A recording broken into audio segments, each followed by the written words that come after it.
시청자 여러분 안녕하십니까? BOA 뉴스투데이 시작합니다. 북한이 또다시 동해상으로 발사체를 발사했다고 한국 군 당국이 밝혔습니다. 한국합동참모본부는 북한이 10일 새벽 함흥 일대에서 동해상으로 미상 발사체를 2회 발사했다면서 추가 발사에 대비해 관련 동향을 추적 감시하면서 대비 태세를 유지하고 있다고 밝혔습니다. 북한의 이번 발사는 지난 6일 황해남도 과일군 일대에서 동해상으로 단거리 탄도미사일로 추정되는 발사체 2발을 쏘아 올린 후 나흘 만입니다. 앞서 북한은 지난달 25일부터 지난 6일까지 약 2주간 4차례에 걸쳐 단거리 탄도미사일 등 8발의 단거리 발사체를 발사했습니다. 앞서 도널드 트럼프 대통령은 김정은 위원장으로부터 또다시 아름다운 친서를 받았다고 밝혔는데 미한 연합훈련에 대해 불만을 표한 것으로 전해졌습니다. 트럼프 대통령은 또 격화된 한일 갈등에 대해서는 두 나라가 늘 싸워 미국을 난처하게 만든다면서 양국이 잘 지내야 한다고 말했습니다. 오택성 기자가 보도합니다. 도널드 트럼프 대통령은 백악관에서 기자들을 만나 김정은 위원장에게서 또다시 서한을 받은 사실을 공개했습니다. 이번에도 매우 아름다운 편지였다면서 3쪽짜리였다고 밝혔습니다.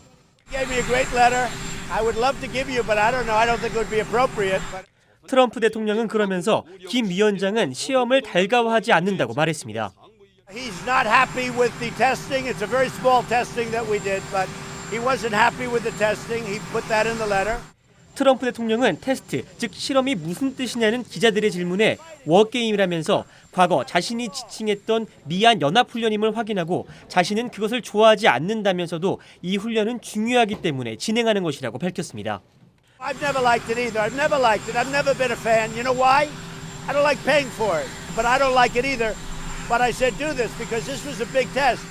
북한이 최근 단거리 탄도미사일 등을 발사한 뒤 미한 연합훈련에 대한 비난을 이어왔는데 김 위원장은 편지를 통해 직접 이런 메시지를 전했고 트럼프 대통령은 공개적으로 입장을 밝힌 것으로 풀이됩니다.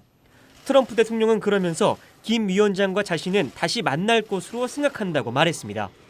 트럼프 대통령은 최근 한일 갈등에 대해서도 입장을 밝혔습니다.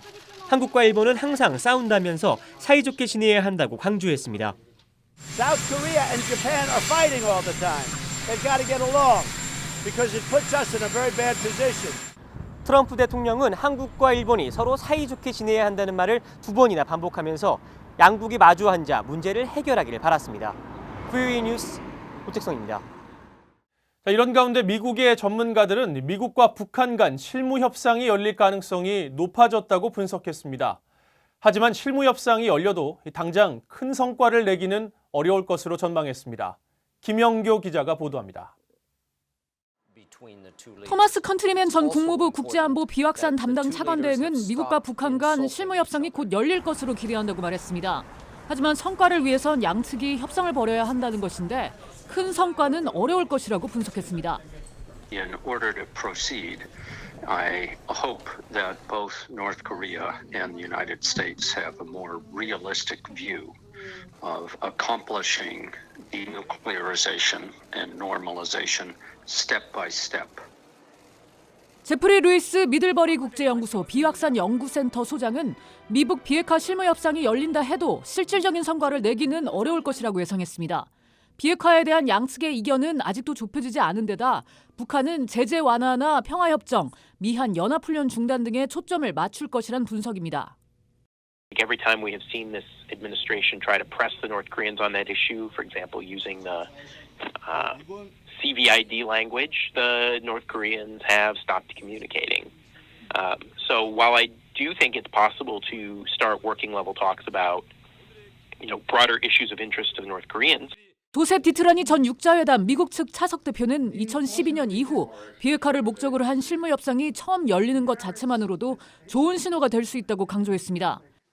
If it takes place, it's a very good indicator that we could possibly and hopefully see progress in implementing the joint statement that came out of Singapore on 12 June 2018. 존 페파 미국 외교정책 포커스 소장은 북한이 핵을 포기하긴 어렵다면서 트럼프 행정부가 북한의 김정은 정권 체제의 안정을 보장한다 해도 북한은 2020년 미국 대선에서 정권이 바뀔 것을 우려할 것이라고 분석했습니다. Those assurances really don't mean anything if there's an election and you have an entirely different administration come in, as Iran discovered with the Iran nuclear agreement, and when the Trump administration simply ripped up what its predecessor had negotiated.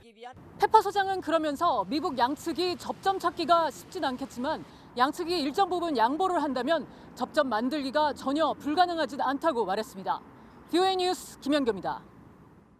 일본 정부가 올해 방위백서 초안에서 북한이 탄도미사일에 탑재하기 위해 핵무기의 소형화와 탄두화를 이미 실현하고 있는 것으로 보인다고 지적했습니다.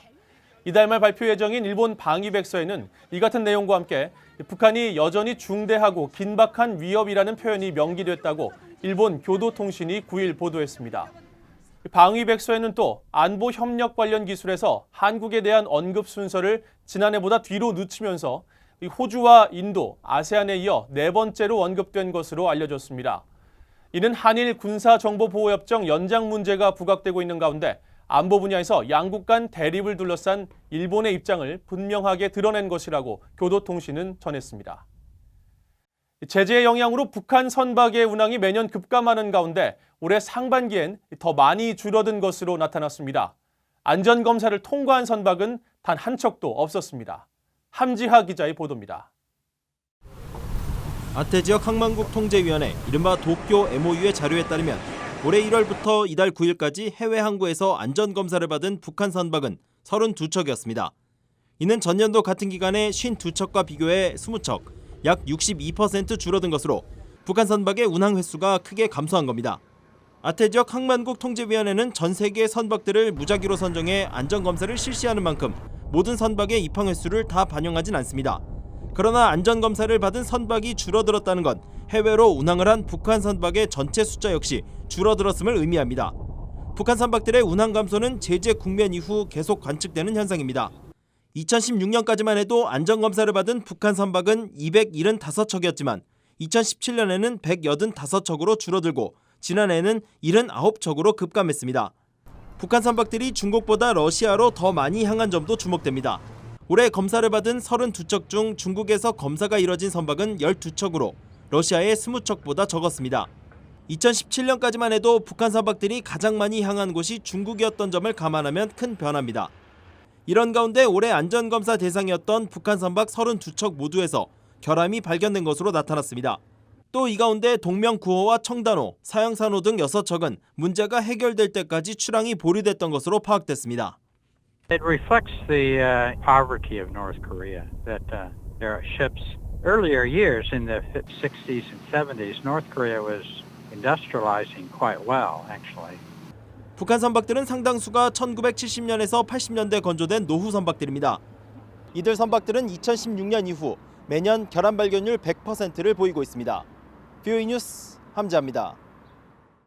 북한으로 추정되는 해킹 집단이 아프리카 금융기관에 사이버 공격을 감행했다는 주장이 제기됐습니다. 영국의 민간 보안업체 바라크는 최근 공개된 자료를 통해 지난 5월 아프리카 금융기관의 인터넷망이 지속적으로 공격을 받는 과정에서 북한 해커 집단의 공격 패턴이 반복적으로 포착됐다고 밝혔습니다.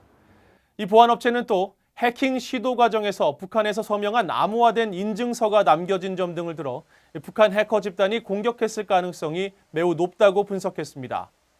또 북한 추정 해커 집단이 이 금융기관 해킹을 위해 불가리아에 있는 은행과 소규모 거래를 통해 사전 준비 작업을 진행해왔다고 보안업체는 지적했습니다.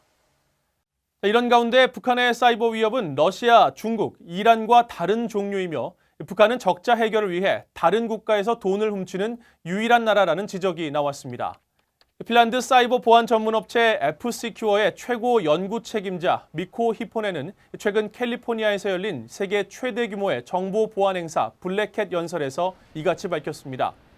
국가 단위의 사이버 공격은 주로 정보 수집 목적의 스파이 행위와 시스템과 데이터를 파괴하는 사보타주 행위 등 두 가지로 구분되는데 북한은 절도 행위까지 한다는 겁니다. 그러면서 자국의 예산 적자 해결을 위해 다른 나라에서 도둑질을 하는 나라는 지구상에 북한이 유일할 것이라고 히포네는 지적했습니다. 이상으로 VOA 뉴스투데이를 마칩니다. 시청해주신 여러분 고맙습니다.